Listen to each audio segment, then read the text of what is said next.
कृतनवद्बन्धं परं ब्रह्म नराकृते सौन्दर्यसारसर्वस्वं वन्दे नन्दात्मजं प्रपन्नपारिजाताय स्तोत्रवेत्रैकपाणये ज्ञानमुद्राय कृष्णाय गीतामृतदुहे नमः। वसुदेवसुतं देवं कंसचाणूरमर्दनं देवकी परमानन्दं कृष्णं वन्दे जगद्गुरुं। वंशीविभूषितकरान्नवनीरदाभात् पीताम्बरादरुणबिम्बफलाधरोष्ठात् पूर्णेन्दुसुन्दरमुखादरविन्दनेत्रात् कृष्णात् परं किमपि तत्त्वमहं न जाने। नवजलधरवर्णं चम्पकोद्भासिकर्णं विकसितनलिनास्यं विस्फुरन्मन्दहास्यं कनकरुचिदुकूलं चारुवरहावचूलं कमपि निखिलसारं नौमि गोपीकुमारम्। वन्दे मुकुन्दमरविन्दजलायदाक्षं कुन्देन्दुशङ्खदशनं शिशुगोपवेशम् इन्द्रादिदेवगणवन्दितपादपीठं वृन्दावनालयमहं वसुदेवसूनुम्। ध्येयं सदा परिभवग्नमभीष्टदोहं तीर्थास्पदं शिवविरिञ्चिनुतं शरण्यं।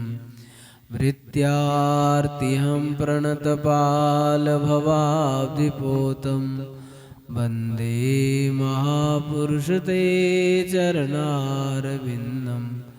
प्रह्लादनारद पराशरपुण्डरीक व्यासाम्बरीषशुकशौनकभीष्मदाल्म्यान् रुक्माङ्गदार्जुन वसिष्ठविभीषणादीन् एतानहं परमभागवतान् नमामि।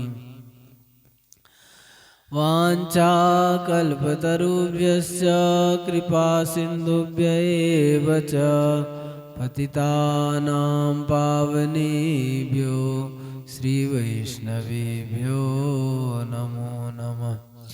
मूकं करोति वाचालं पङ्गुं लङ्घयते गिरिं यत्कृपातमहं वन्दे परमानन्दमाधवम्।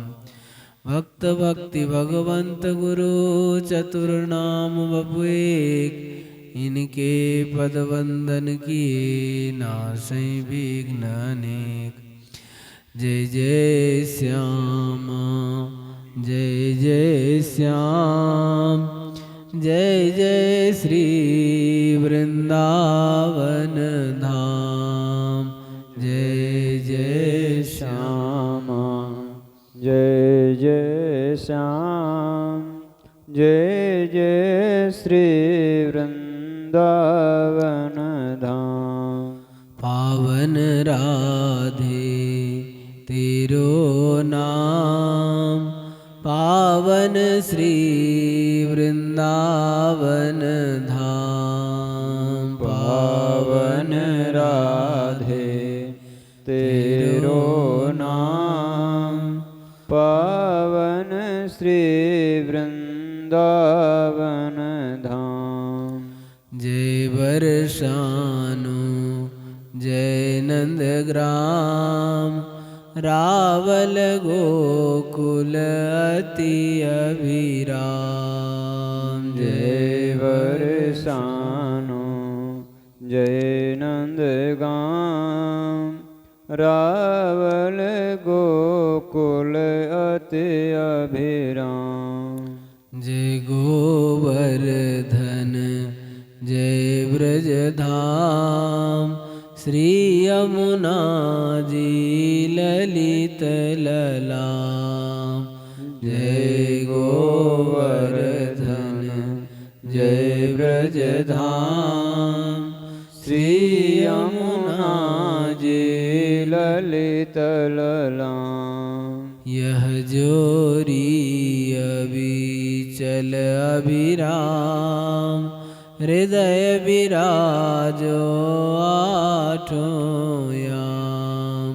यह जोरी अविचल अभिराम हृदय विराजो आठों जाम। मेरी श्यामा मेरो श्याम मेरो श्री वृंदावन धाम। मेरी श्यामा मेरो श्याम मेरो श्री वृंदावन धाम। मेरो श्री वृंदावन धाम। मेरो श्री वृंदावन धाम। श्री वृंदावन बिहारी लाल की जय। श्री राधा रानी की जय। श्री यमुने रस रानी की जय। श्री ललित लाडली गोपाल लाल की जय। अनंत कोटि सर्व संत महात्माओं की जय। जय जय श्री राधे श्याम। भक्तवांछा कल्पतरु भक्तवत्सल शरणागत वत्सल अहेतुक करुणा वरुणालय हमारे ललित लाडली गोपाल लाल जी के अहेतुक कृपा करुणा से हम लोग भक्तमाल की चर्चा कर रहे हैं। तो आज का चरित्र है नल दमयंती का चरित्र। महाभारत के अंतर्गत जब पांडवों का वनवास हो गया था तो कहते हैं करकोट कस्य नागस्य दमयंता नलस्य च ऋतुपर्णस्य राजर्षे कीर्तनम कलिनाशनम। कह रहे हैं जो इनका राजा नल का जो चरित्र श्रवण करता है तो उनको कलयुग नहीं व्यापता है, कलयुग का नाश हो जाता है। तो कह रहे हैं एक बार की बात है महर्षि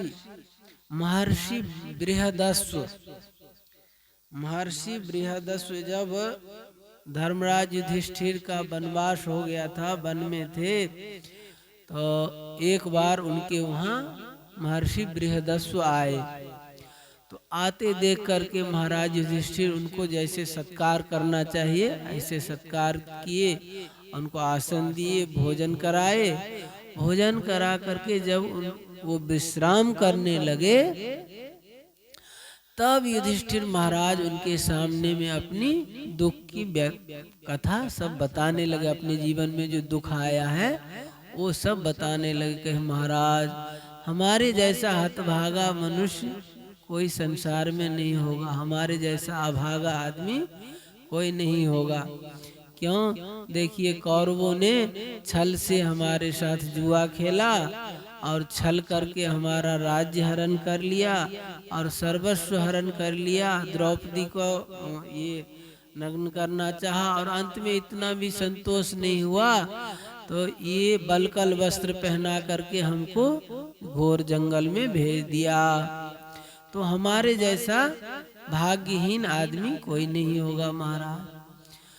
तो महर्षि बृहदस्व जी कह रहे हैं, जो कह रहे राजा ऐसी बात नहीं है, राजन ऐसी बात नहीं है, आपसे भी दुखी आदमी को हम जानते हैं, हम देखे हैं।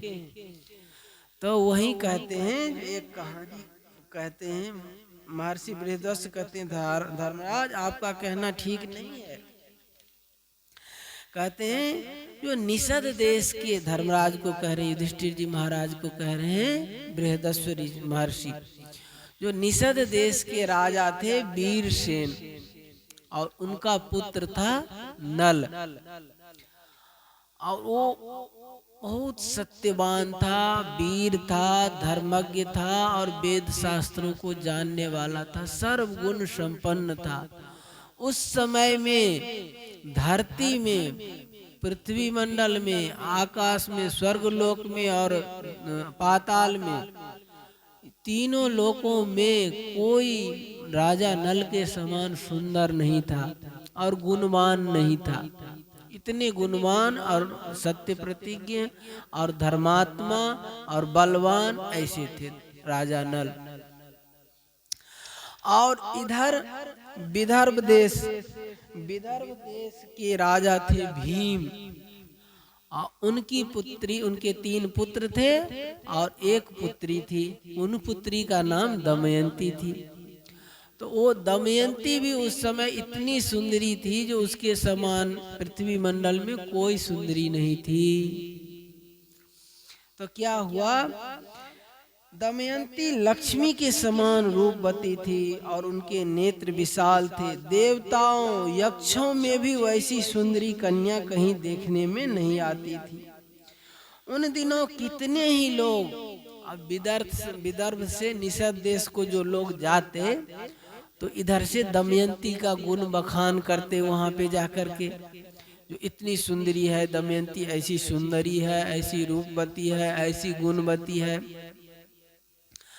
और वहां से जो निषद देश से जो विदर्भ देश में आते थे तो वो भी वहां का राजा नल का गुणगान करते। यहाँ पे जो राजा नल ऐसे सुंदर है, ऐसे रूपवान है, ऐसे गुणवान है। तो उसी समय क्या होता था, इससे दोनों के हृदय में पारस्परिक अनुराग अंकुरित हो गया। राजा नल दमयंती का गुण सुन करके उनके प्रति इनका हृदय का भाव हो गया और दमयंती राजा नल का सुन करके दमयंती का भाव उनके प्रति हो गया। अब क्या हुआ, एक दिन राजा नल अपने छत पे घूम रहे थे, छत पे ने बगीचा में, अपने बागान में घूम रहे थे। तो वहां पे कुछ हंस लोग आए थे, हंस घूम रहे थे। तो क्या किए, राजा नल उस हंस में से एक हंस को पकड़ लिए। पकड़ लेने के से और दूसरे हंस लोग बोलने लगे, महाराज हमको छोड़ दीजिए। क्यों जोरा होता है उसको, कहते एक दूसरे करे हमको छोड़ दीजिए। तो वो कहे तो आप हमको छोड़ देंगे तो हम दमयंती के पास जा कर के आपका गुण का ऐसा वर्णन करूंगा, आपका गुण का ऐसा बखान करूंगा जो दमयंती आपको ही वरण करेगी। तो राजा नल ने क्या किया, उनको छोड़ दिया।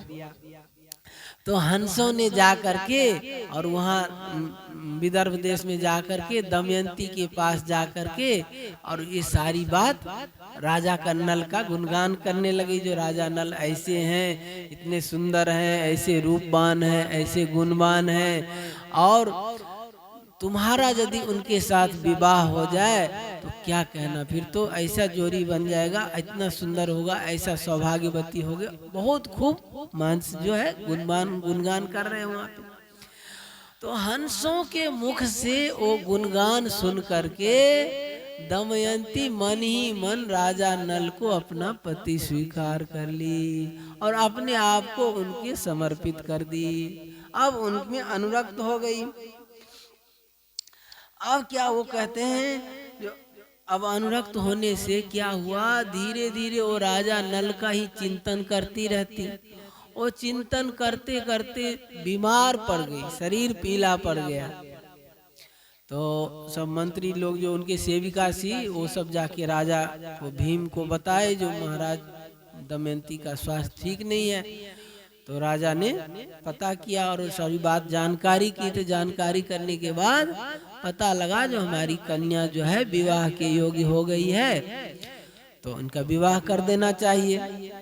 तो उन्होंने उस समय में इतने सुंदर उनके योग्य कोई वर दिख नहीं रहा था। तो उन्होंने फिर क्या किया, स्वयंवर की रचना की। जो भाई राजा जो सब आएंगे उसमें जो इनकी पसंद करेगी उसके साथ विवाह हो जाएगा। अब क्या हुआ, भीम ने स्वयंवर किया। अब उन्होंने सब राजाओं को निमंत्रण दे दिया और सब जगह से राजा लोग अपना रथ सारथी हाथी घोड़े सब ले ले करके वहाँ पे जो है विदर्भ देश में जाने लगे। विदर्भ देश कौन सा है? रुक्मिणी जी का जो घर गांव था ना वही का है, उस कुन्निलपुर का ही नाम है, उसी का राजधानी था कुन्निलपुर, वही है विदर्भ देश।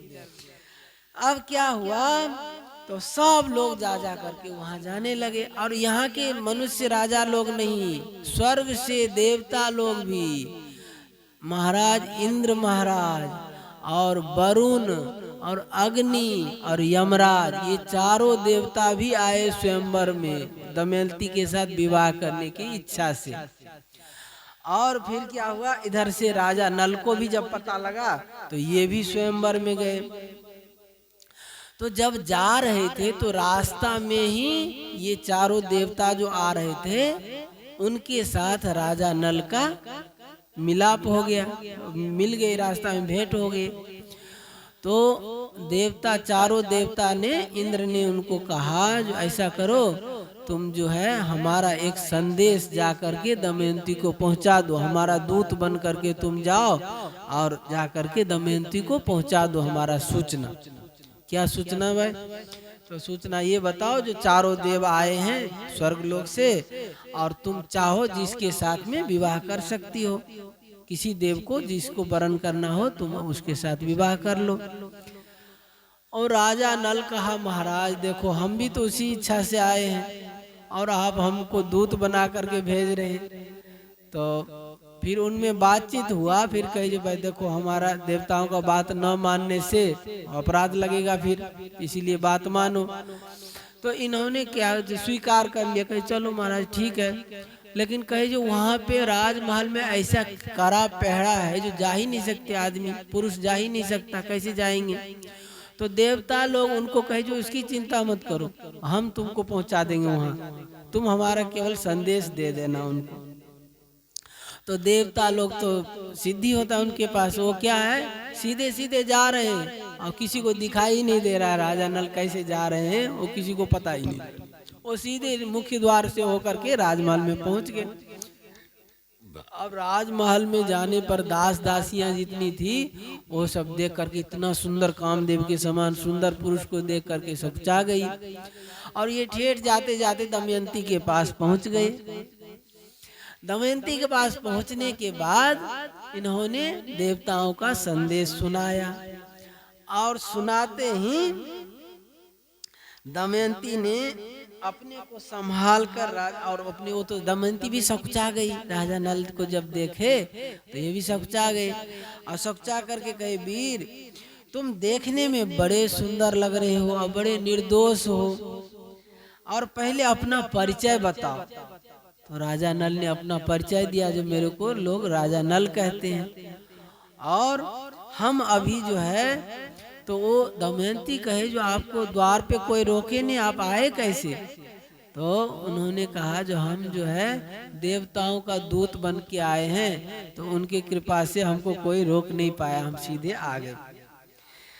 अब कहते हैं जो सुंदरी, इंद्र अग्नि वरुण और यम, ये चारों देवता तुम्हारे साथ विवाह की इच्छा से आए हैं, तो तुम चाहो जिसके साथ विवाह कर लो। अब कह रहे हैं यही संदेश लेकर मैं तुम्हारे पास आया हूँ, और उन देवताओं के प्रभाव से ही मैं महल में प्रवेश कर पाया। तब मुझे कोई देख नहीं सका, मैं देवताओं का संदेश कह दिया, अब तुम्हारी जो इच्छा हो सो करो। दमयंती बड़ी श्रद्धा से देवताओं को प्रणाम किए, करके मंद मंद मुस्कुराकर राजा नल से कहा कि नरेंद्र, आप मुझे प्रेम दृष्टि से देखिए और आज्ञा कीजिए कि मैं यथाशक्ति आपकी सेवा करूं। हे स्वामी, मैं आपके जब हंसों से आपका गुणगान सुना हूँ तभी से मैं आपको पति रूप में वरण कर ली हूँ और अपने आप को आपके ऊपर समर्पित कर चुकी हूँ। तो विश्वास पूर्वक आप मुझ पर विश्वास पूर्वक प्रेम कीजिए। जिस दिन से मैंने हंसों की बात सुनी उसी दिन से मैं आपके लिए व्याकुल हूँ। आपके लिए ही मैं राजाओं की भीड़ इकट्ठी की हूँ। वो स्वयंवर जो किए हैं वो आपके लिए ही किए हैं। जो आप आएंगे तो आपको वरण करूंगी। यदि आप मुझ दासी को स्वीकार नहीं करेंगे तो मैं अग्नि में जल करके मर जाऊंगी, चाहे पानी में डूब के मर जाऊंगी, किसी तरह से भी प्राण को नहीं रखूंगी। यदि आप स्वीकार नहीं करेंगे तो मैं मर जाऊंगी। जब राजा नल ने कहा, जब बड़े बड़े लोकपाल तुम्हारे प्रणय के लिए, बड़े बड़े देवता आए हैं विवाह करने के लिए, तो उसको छोड़ करके तुम हमको क्यों स्वीकार कर रही हो? तो कह रहे हैं वो जो भी है देवता है चाहे कुछ है, हमको तो आपको ही स्वीकार करना है। तो जब राजा नल ने देखा जी तुम ऐसा देवताओं को छोड़ करके मेरे को स्वीकार कर रही, तो उन्होंने भी कह दिया तो जब तक हमारा शरीर रहेगा, जब तक हम जीवित रहेंगे, तब तक तुमको ही प्रेम करेंगे। इन्होंने भी वचन दे दिया उस समय। अब क्या हुआ, देवताओं के अप्रिय करने से मनुष्य की मृत्यु हो जाती है, तो तुम मेरी रक्षा करो और वरण उनको वरण कर लो। राजा नल ने उनको समझाया, दमयंती को समझाया जो तुम ऐसा करो, देवताओं को वरण कर लो। अब उसकी बात नहीं मानेंगे तो आदमी का मृत्यु हो जाएगा, अनिष्ट हो जाएगा। तो कहे उसकी बात हम पर छोड़ दीजिए। उन्होंने क्या किया, जो आप जाइए, इसीलिए स्वयंवर की रचना किए हैं। हम स्वयंवर में जाएंगे, देवता लोग भी रहेंगे, उस समय हम आपकी वरमाला पहना देंगे, तब तो किसी को कोई आपत्ति नहीं होगा। तो ठीक है। फिर ये सूचना दे करके राजा नल आ गए और आ करके जो जो बात हुआ था सब बात सत सत देवताओं को बता दिए। देवताओं को बता दिए। तब क्या हुआ, देवताओं को बताने के बाद क्या हुआ, यदि इस समय मैं अपना स्वार्थ, अब ये बात भी आता है, राजा कहे जो अभी तो मैं दूत बन करके आया हूँ, अभी यदि तुम्हारे से विवाह करूं, चाहे तुम्हारे से प्रेम करूं, तो ये धर्म के विरुद्ध होगा, क्योंकि हम दूत बन करके आए हैं। अब जा करके उनको सब संदेह करें। अब फिर स्वयंवर में जब ये न दमयंती ने उपाय बताया जो आप स्वयंवर में हम वरमाला पहनाएंगे, तब कोई दिक्कत नहीं होगा। फिर आकर के और सारी बात सत सत देवताओं को बता दिए, जो ऐसे ऐसे हुआ, उन्होंने ये कहा, हमने ये कहा। अब क्या किए देवता लोग, क्या सब राजमहल में सब राजा लोग बैठे हैं और राजा नल के समान ही वो चारों देवता और राजा नल का ही रूप धारण कर लिए। वो देवराज इंद्र, अग्नि, वरुण और यमराज, ये चारों देवता जैसे राजा नल थे वैसे ही रूप, वैसे ही सुंदर, सब कुछ। देवता तो सिद्ध होते, वो उसी अनुसार रूप बना लिए। अब बना करके राजमहल में खड़े हो गए, बैठ गए। अब क्या हुआ, दमयंती आई वरमाला लेकर के, एक एक राजा को देखते। अब स्वयंवर कैसे होता है, तो स्वयंवर में सब राजा लोग रहते हैं और कन्या जो विवाह करनी होता है वो जाती है वरमाला लेकर के, तो उसके साथ में रहते लोग बताते हैं कि भाई ये वहाँ के राजा हैं और ये इनका इतना बलवान है, इतने रूपवान है, इतने धनवान है, उनका गुणगान महिमा बखान करते हैं। तो सबकी कोई रूप पे आसक्त हो जाती है, कोई धन पे आसक्त हो जाती है, ऐसे करके उसको वरण करते हैं। तो ऐसे सबको बताते जा रहे हैं और ये दमयंती जो जाते जा रहे, आगे जाके देखे राजा नल के समान ही 5 खड़े हैं। अब ये बड़े असमंजस में पड़े, अब क्या करें, अब राजा नल कौन है इसमें। अब उन्होंने फिर क्या कहे, देवताओं के शरण ग्रहण किए, देवताओं से प्रार्थना करने लगे, हे प्रभु आप ही हमारी धर्म की रक्षा करिए, अब हमारे राजा नल को आप ही बता दीजिए कौन है राजा नल। तो वहाँ पे जो है देवताओं की कृपा से दमयंती के हृदय में सब भाव पता लग गया। जो देवताओं का अलग होता है, कई चीज अलग होता है। मनुष्य का शरीर होता है पृथ्वी तत्व प्रधान और देवताओं का शरीर होता है तेजस तत्व प्रधान।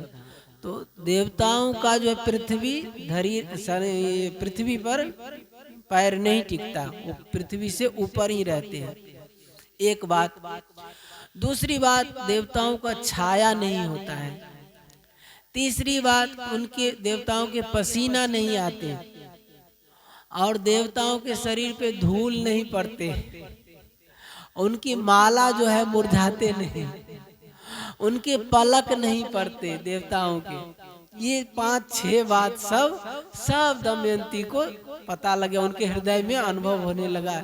तो देखे तो ये 4 को तो ये सब नहीं हो रहे, पृथ्वी से ऊपर खड़े हैं, धरती में इनका पैर नहीं टिक रहा है, और इनके पसीना नहीं आ रहा है शरीर में, माला नहीं मुरझा रहा है, पलक नहीं पड़ रहा है, धूल नहीं पड़ रहा है। ये सारी चीज देख करके, और राजा जो नल थे, वास्तविक राजा नल, उनका पृथ्वी पैर टिका हुआ है, तो उससे ये पहचान लिए जो यही राजा नल है।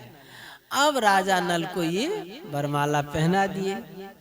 वरमाला पहनाने के बाद में फिर सब लोग जहाँ जहाँ के जो राजा सब थे वो सब अपने अपने देश को लौट गए, और इंद्र देवता लोग भी जो आए थे वो लोग भी अपना जाने लगे। जाते समय क्या हुआ, जब देवराज इंद्र, और जब ये बात यहाँ पे, जब देवराज इंद्र और वरुण, अग्नि और यमराज, ये चारों देवताओं की जो ये राजा नल ने बात इनका बता दिए थे, इनके संदेश लेकर के दमयंती को सुनाए थे, तो जब ये वापस आकर के बताए तो सारी देवताओं, चारों देवता प्रसन्न हो गए, और प्रसन्न होकर के इनको वरदान दिए। सब देवता 2-2 वरदान दिए, मतलब 8 वरदान दिए। क्या दिए कि देवराज इंद्र ने वरदान दिया, जो तुम जो है, तुमको यज्ञ में भाग मिलेगा, जहाँ भी यज्ञ होगा उसमें तुमको भाग मिलेगा, और तुम उत्तम गति को जाओगे, तुम उत्तम लोकों में जाओगे।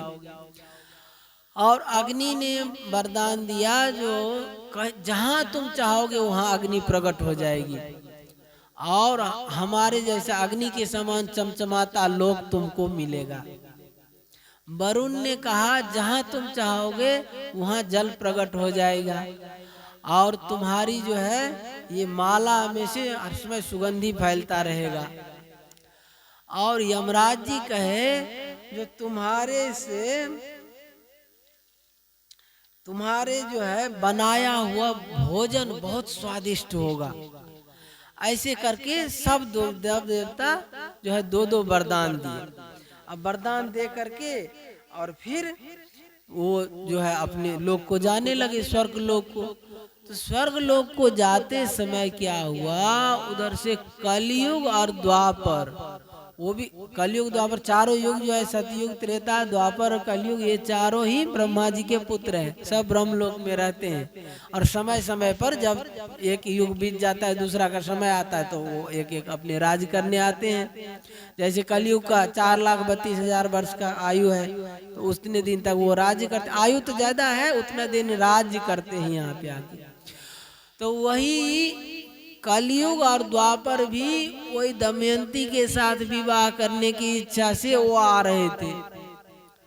तो ये चारों देवता जो है, इंद्र और वरुण और अग्नि और यमराज, ये चारों जा रहे थे वापस।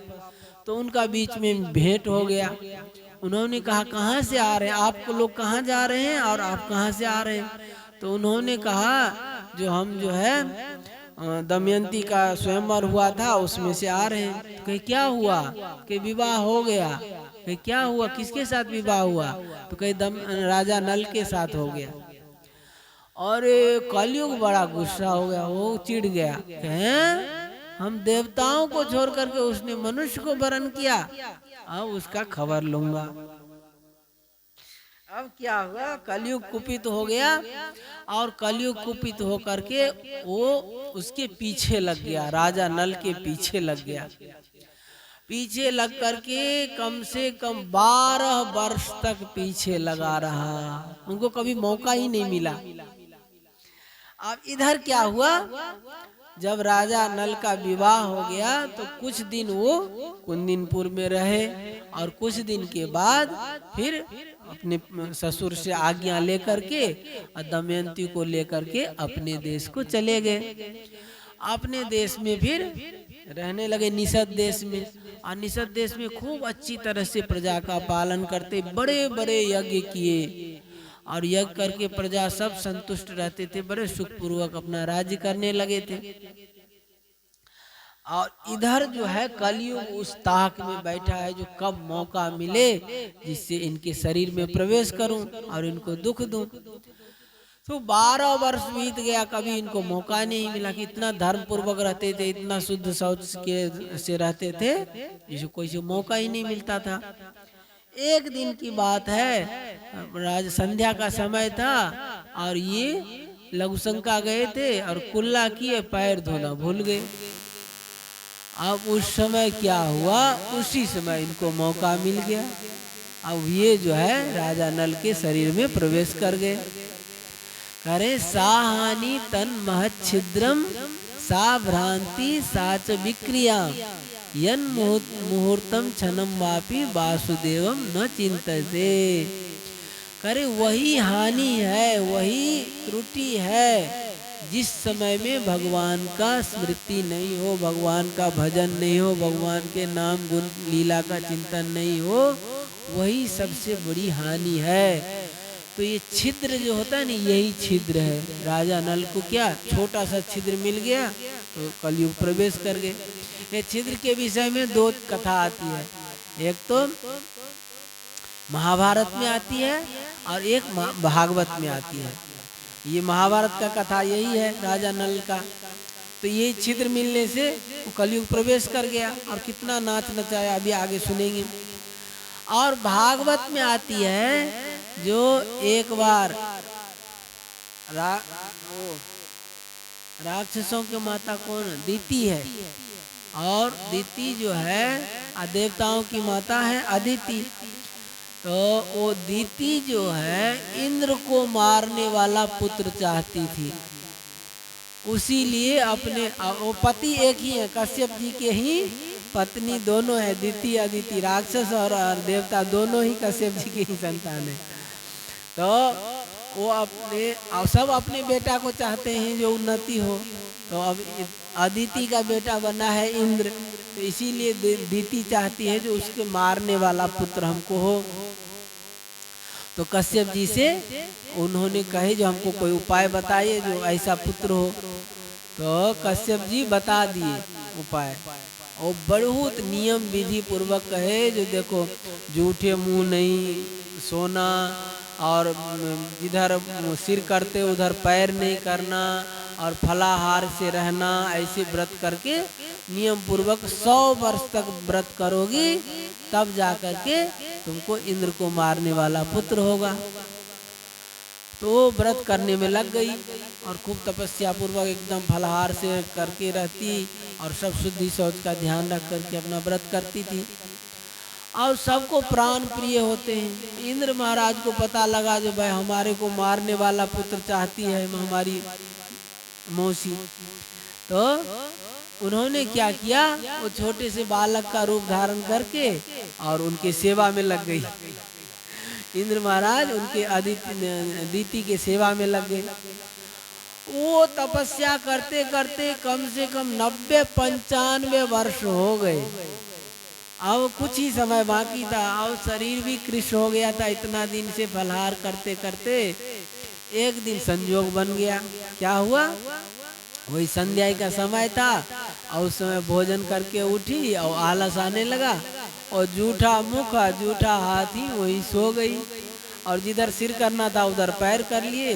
वो तीनों संजोग एक साथ ही बैठ गया और उस समय सोने का नहीं था, वो संध्या के समय सो गई और जूठे मुख और उल्टा करके सो गई। तीनों संजोग एक साथ बैठ गया तो वही छिद्र हो गया। वो चट इंद्र तो सिद्ध होते, वो बस उनके पेट में शरीर में प्रवेश कर गए और शरीर में प्रवेश करके वो जो दिव्य तेज तपस्या करके जो तेज संग्रह हुआ था उसको क्या किए, उस बालक को 7 टुकड़ा कर दिए।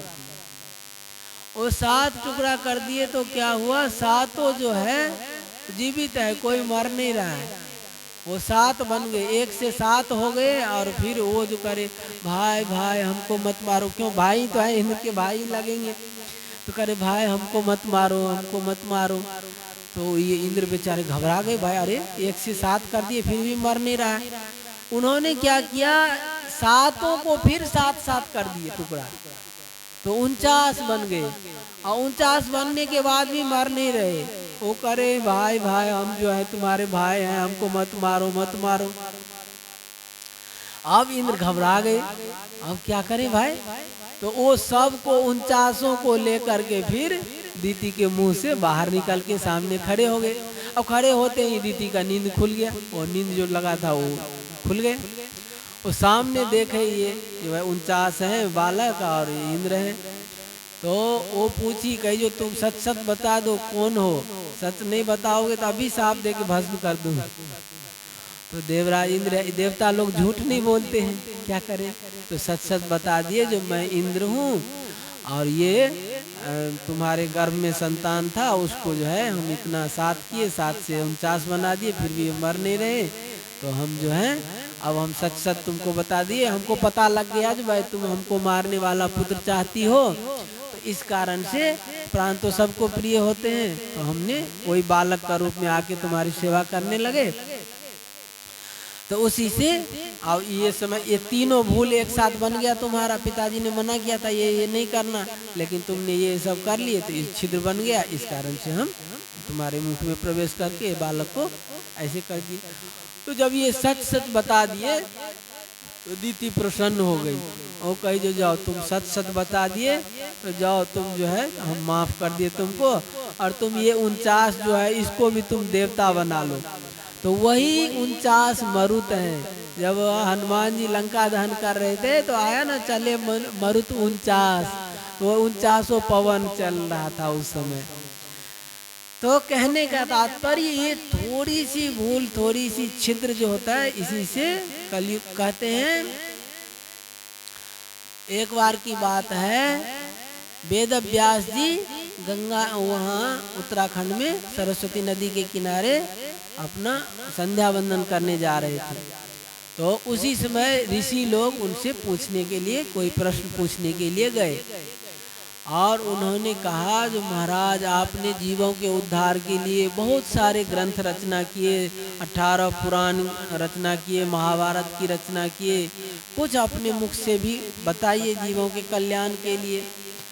तो वहाँ वेद व्यास जी गंगा स्नान करने गए, पहले कहीं स्नान करके फिर आते। तो वही स्नान करते करते कह रहे न तत्पुराणो नहीं यत्र रामो, ऐसे करके लंबा सा श्लोक है। तो कह रहे वहाँ पे आता है जो कालोप्य कालो कलिरे वसवर्ती, वो काल कलिकाल है जहाँ पे भगवान का नाम गुण लीला का चिंतन, वहाँ कथा श्रवण, भगवान का नाम गुणगान नहीं होता है, वही समय कलिकाल है।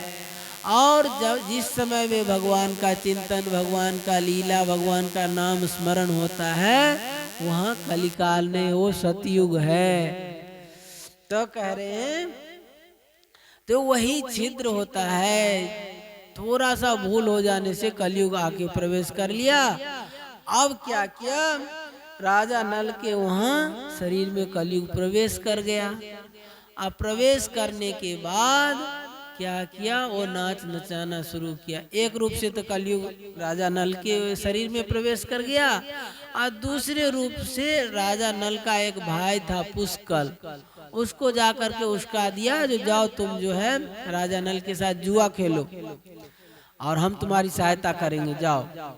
अब एक तो इधर राजा नल के में प्रवेश किया हुआ है कलयुग, और वहाँ पे जो देवताओं का कलयुग द्वापर के साथ मिलाप हुआ था, तो जब कलयुग क्रुद्ध हो गया था तो द्वापर को कहा जो तुम हमारी सहायता करना।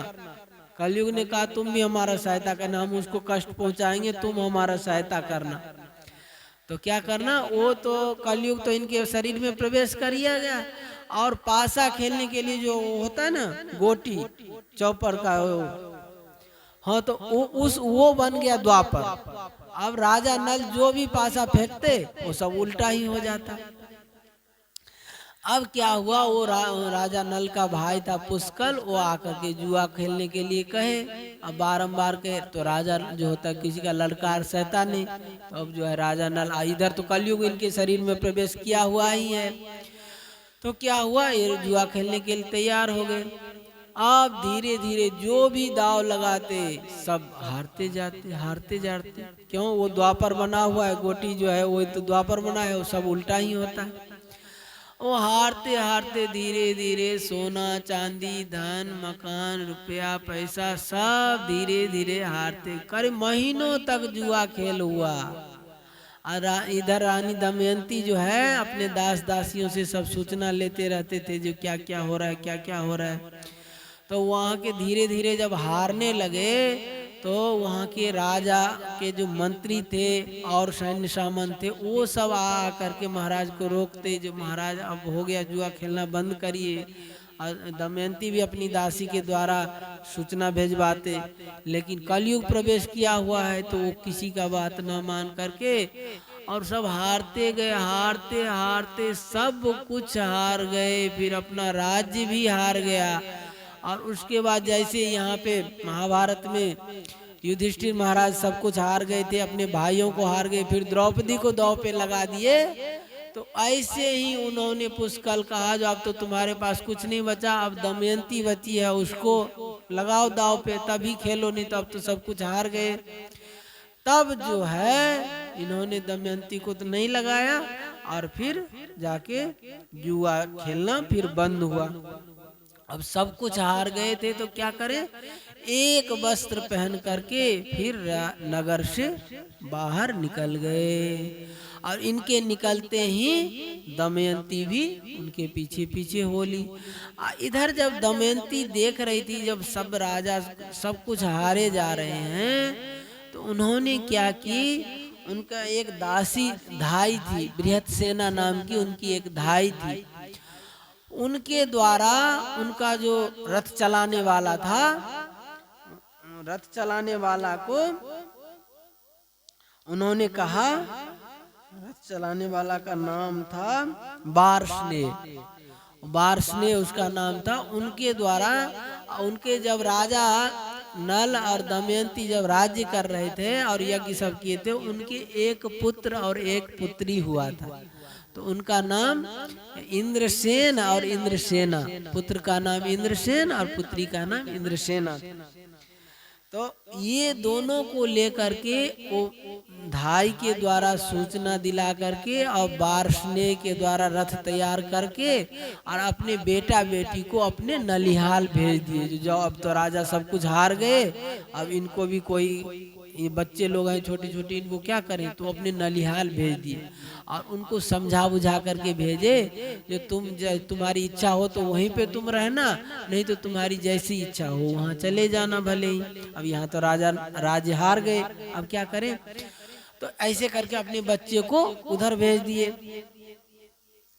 अब क्या हुआ, राजा नल और दमयंती दोनों एक वस्त्र, ये एक साड़ी में और ये एक वस्त्र पहन करके राज्य से बाहर हो गए। बाहर होकर के 3 दिन तक वहीं पे रहे केवल जल पी करके। और वो जो पुष्कल था उनका भाई और पूरे नगर में ढिंडोरा पीट दिया था, जो कोई भी राजा नल से सहानुभूति दिखाएगा, उनका कोई सहायता करने जाएगा तो उसको प्राण दंड दिया जाएगा, एकदम खबरदार, कोई भी उसका सहायता नहीं करेंगे। तो अब क्या हुआ, राजा नल और दमयंती 3 दिन तक वहीं पे रहे जल पी करके, और फिर वहां से आगे जंगल की तरफ चले।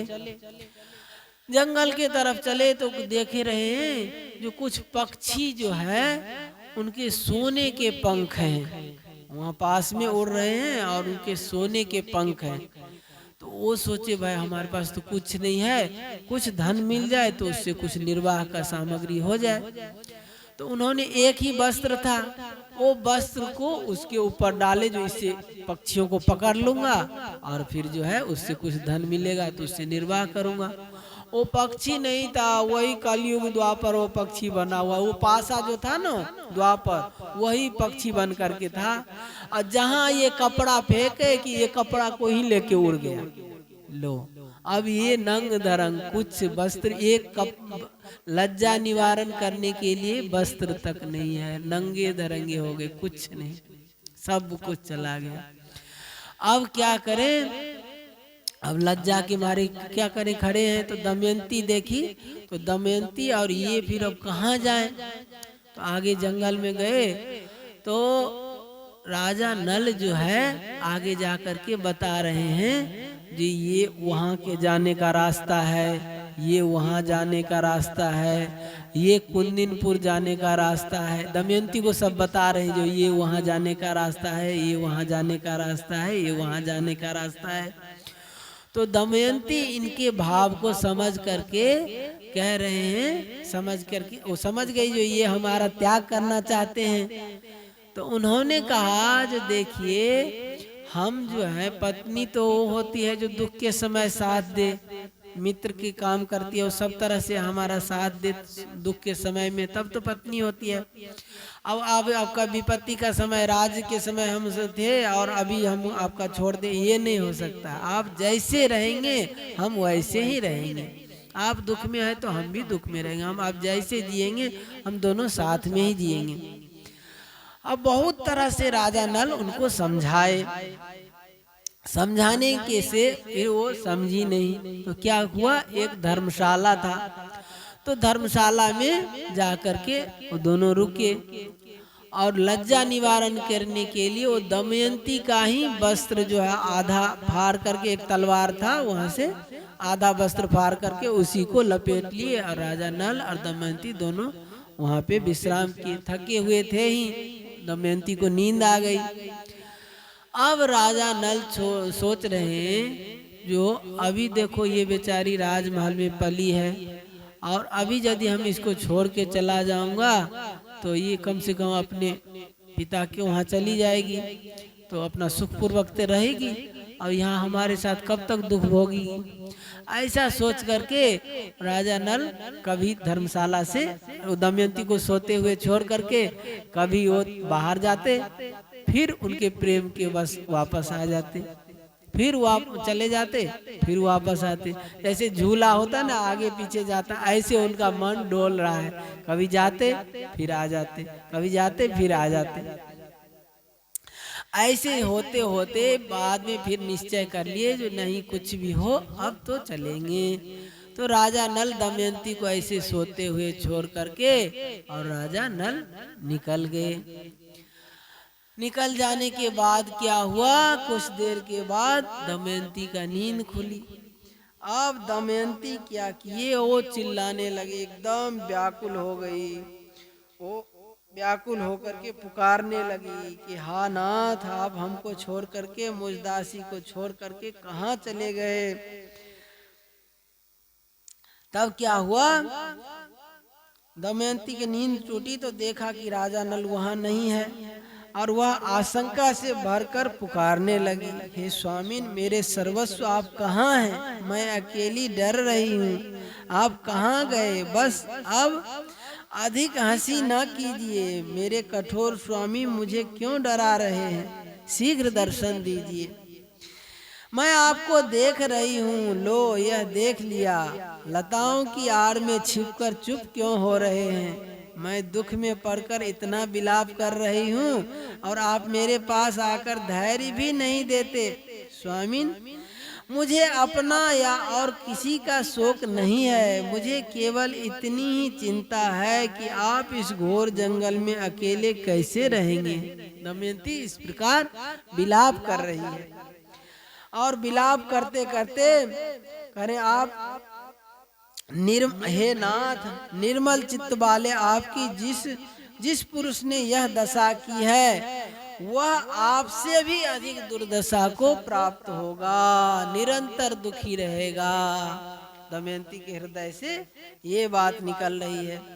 दमयंती इस प्रकार विलाप करती करती इधर उधर दौड़ने लगी, न राजा नल को खोजने लगी और उन्मत्त होकर के वो जो है घूमती घूमती एक अजगर के पास जाके पहुंच गई। जंगल में एक अजगर था, वो अजगर के पास पहुंच गए। अजगर जो है उसको निगलने लगे दमयंती को, तो मतलब अभी आधा शरीर तक निगल गया। अब ये चिल्ला रही है, कोई वो बचाओ बचाओ चिल्ला रही। तो वहां पे जो है एक भील था, दमयंती का वो जब चिल्ला रही थी तो वो अजगर निकल रहा था, तो वो छुड़ाने के लिए दौड़े। दमयंती की आवाज एक व्याध के कान में पड़ी, तो उन्होंने क्या, उनके पास अस्त्र था, तलवार कटार लेकर के जा करके अजगर का मुंह चीर दिया और दमयंती को निकाल लिए। अजगर क्या होता है, अजगर में विष नहीं होता है, जहर नहीं होता है अजगर में। अजगर क्या होता है, आदमी को सीधे निगल जाता है, लेकिन उसमें जहर नहीं होता है। जहर होता है सांपों में, जो काला सांप होता है उसमें जहर होता है, लेकिन अजगर में जहर नहीं होता है, वो सीधे निगल जाता है आदमी को, उससे मर जाता है आदमी। तो इनको जो आधा तो निगल ही गया था, इन्होंने निकाल लिया, तो इनको कुछ नहीं हुआ। फिर इन्होंने, दमयंती ने सारी बात बताई, जो हम ऐसे ऐसे थे, हम ऐसे राजकन्या हैं, हम ऐसे राजा नल थे हमारे पति, वो हमें अभी छोड़ के चले गए। अब जो है उस जो है व्याध के मन में पाप आ गया, वो सोचा इसको हम अपनी पत्नी बना लेंगे। अब क्या हुआ, दमयंती को छुड़ाकर नहलाया, आश्वासन देकर भोजन कराया, और दमयंती जब कुछ शांत हुई तो व्याध ने पूछा, सुंदरी तुम कौन हो, किस कष्ट में पड़कर, किस उद्देश्य से यहाँ आई हो। दमयंती ने व्याध से अपनी कष्ट कहानी कही। दमयंती की सुंदरता, बोलचाल, मनोहरता देखकर व्याध काम मोहित हो गया। वह मीठी मीठी बातें करके दमयंती को अपने बस में करने की चेष्टा करने लगा। दमयंती दुरात्मा व्याध के मन का भाव जानकर क्रोध के आवेश में प्रज्वलित हो गई। दमयंती ने व्याध के बलात्कार की चेष्टा को बहुत रोकना चाहा, परंतु जब वह किसी भी प्रकार न माना, तब उसने साफ दे दिया, यदि मैंने निषद देश राजा नल को छोड़कर और किसी पुरुष का मन से भी चिंतन नहीं किया हो, तो यह पापी क्षुद्र व्याध मरकर जमीन पर गिर पड़े। दमयंती के मुख से ऐसी बात निकलते ही व्याध के प्राण पखेरु उड़ गए। वह जले हुए ठूंठ की तरह पृथ्वी पर गिर पड़ा। द्रौपदी सती है, लेकिन जीवन भर कितना कितना कष्ट सही। अपने सती चाहती तो तुरंत जला करके भस्म कर सकती थी। जयद्रथ हरण करके लेके चला गया, दुशासन वस्त्र खींचने का प्रयत्न किया, चाहती तो तुरंत जला के भस्म कर सकती है, लेकिन अपने सतीत्व को कभी काम में नहीं लिए। सीता माता को रावण हर के ले गया, उनका सामर्थ्य नहीं है जो सीता को छू सके, हाथ लगा सके, लेकिन सीता माता ने कभी अपने सतीत्व को काम में नहीं लिया। तो कहने का तात्पर्य यहाँ पे, दमयंती जब क्रोध में आकर उस व्याध को साप दिया, तो साप देते ही वो जल करके भस्म हो गया उसी समय। अब व्याध के मर जाने पर दमयंती राजा नल को ढूंढती हुई एक निर्जन और भयंकर वन में जा पहुंची। बहुत से पर्वत, नदी, नद, जंगल, हिंस्र, पशु, पिशाच आदि को देखती हुई विरह के उन्माद में उसने राजा नल का पता पूछती हुई वह उत्तर की ओर बढ़ने लगी। 3 दिन 3 रात बीत जाने के बाद दमयंती ने देखा कि सामने ही एक बड़ा सुंदर तपोवन है। उस आश्रम में वशिष्ठ, भृगु और अत्रि के समान मितभोजी, संयमी, पवित्र, जितेंद्रीय और तपस्वी ऋषि निवास कर रहे हैं। वे वृक्षों की छाल तथा मृगछाला धारण किए हुए हैं। दमयंती को कुछ धैर्य मिला। उसने आश्रम में जाकर बड़ी नम्रता के साथ तपस्वी ऋषियों को प्रणाम किया और हाथ जोड़कर खड़ी हो गई। ऋषियों ने स्वागत है कहकर दमयंती का सत्कार किया और बोले, बैठ जाओ, हम तुम्हारा क्या काम करें। दमयंती ने भद्र महिला के समान पूछा, आपकी तपस्या, अग्नि, धर्म और पशु पक्षी तो कुशल है ना? आपके धर्माचरण में तो कोई विघ्न नहीं पड़ता। ऋषियों ने कहा, कल्याणी, हम तो सब प्रकार से सकुशल हैं। तुम कौन हो, किस उद्देश्य से यहाँ आई हो? हमें बड़ा आश्चर्य हो रहा है। क्या तुम वन, पर्वत, नदी की अधिष्ठात्री देवता हो? दमयंती ने कहा, महात्मा, मैं कोई देवी देवता नहीं, एक मनुष्य स्त्री हूँ। मैं विदर्भ नरेश राजा भीम की पुत्री बुद्धिमान यशस्वी वीर विजयी निषद नरेश महाराज नल मेरे पति हैं। अब इस प्रकार से ऋषियों का और दमयंती का जो संवाद होगा और उसके बाद जो दमयंती कहाँ जाएगी, राजा नल का क्या हुआ आगे, तो वो चरित्र फिर कल की कथा में कहेंगे। आज समय हो गया, आज कथा को यहीं विश्राम देते हैं।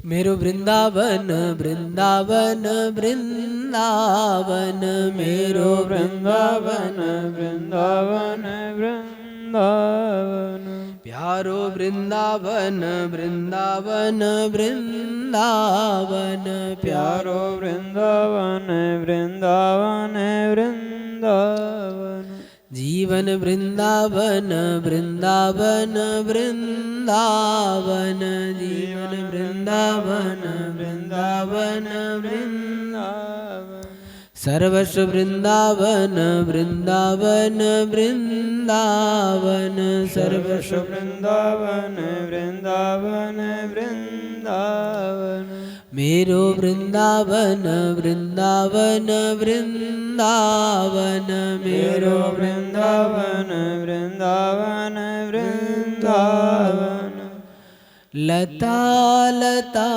सब कल्पतरु, लता लता सब कल्पतरु, पारिजात सब फूल, पारिजात सब फूल,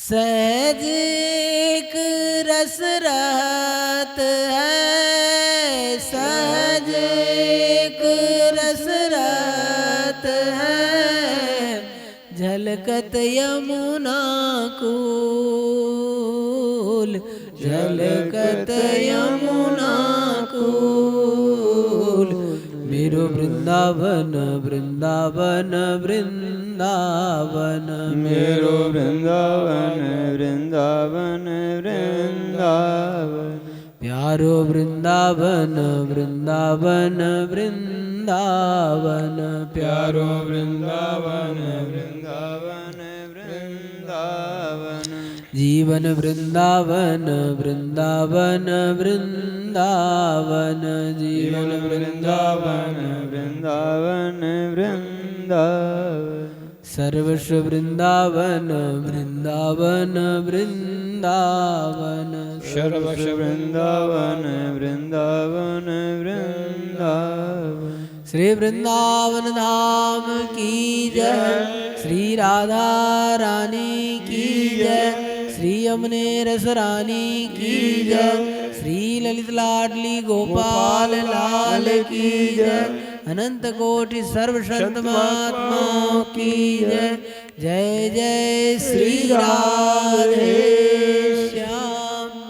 हे नाथ, हे नाथ, हे मेरे नाथ, हे मेरे नाथ, मैं आपको भूलूं नहीं। मैं आपको भूलूं नहीं। हे मेरे नाथ, हे मेरे नाथ, हे मेरे प्राण नाथ, मेरे प्राणनाथ, कोई भी आपको भूले नहीं। कोई भी आपको भूले नहीं। हे मेरे प्यारे, मेरे प्यारे, हे मेरे प्राण प्यारे, मेरे प्राण प्यारे, कोई भी अपने आप को भूले नहीं। कोई भी अपने आप को